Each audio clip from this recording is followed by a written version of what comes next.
thought of Mr. Bachchan. There was something that I read on your blog, and I think I mentioned it to you in a couple of interviews. कि आपने एक incident के बारे में लिखा था कि when you were in school and you missed out a play, and your father said to you that मन का हो तो अच्छा, ना हो तो और अच्छा. Read that on Mr. Bachchan's blog, and it so happened that at that time a project that I was working on had not worked out, and I thought, okay, fine, maybe I should apply this to my life and think about it. Maybe there's something to it. And then I got thinking about how Mr. Bachchan manages to do so much. He puts in so much in a day, his career, his life, everything has been so exemplary. And it just got me thinking about it.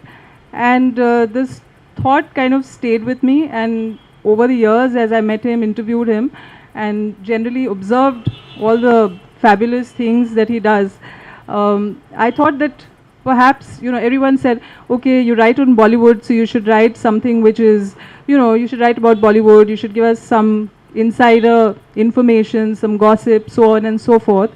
And somehow that idea didn't appeal to me so much, and I thought, if I have to write on Bollywood, why should I not write on someone like Mr. Bachchan, who's such an inspiration to millions of people around the world and to me personally, and other Bollywood personalities who have that defining quality that makes them the people that they are.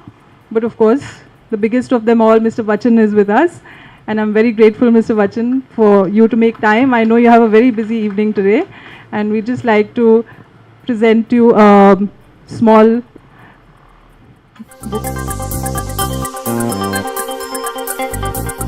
Ladies and gentlemen, and thank you so much for this hospitality and this welcome. Thank you, Priyanka, for having me here.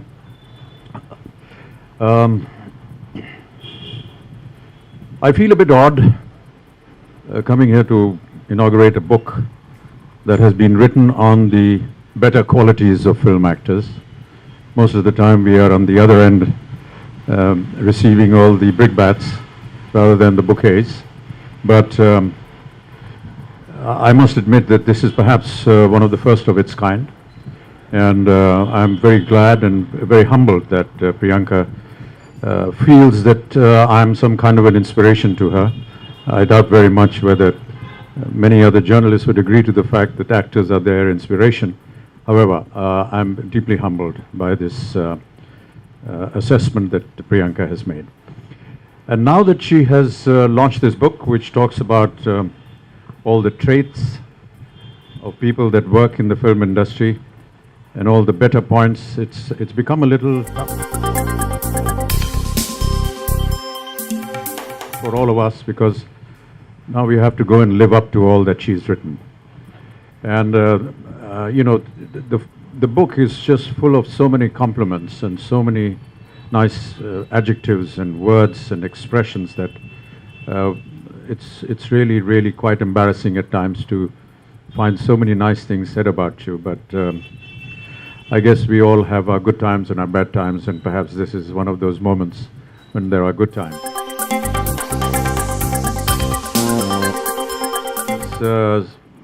Said in her introduction to the book that she was a very shy person in the early years of her life, and was somewhat down with a lot of illnesses which kept her away from normal duties and normal activities in her life, and she was in many ways considered almost an outcast amongst her friends, and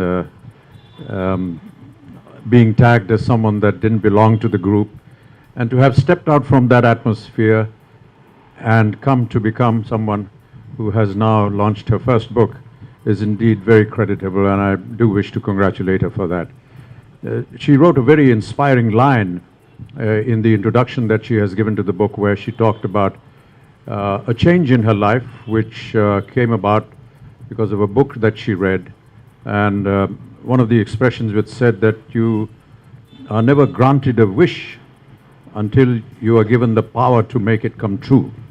And I thought that that was a beautiful quote, and I hope that not just her, but it forms a kind of almost a provocative expression for all of us. We wish many things in our lives.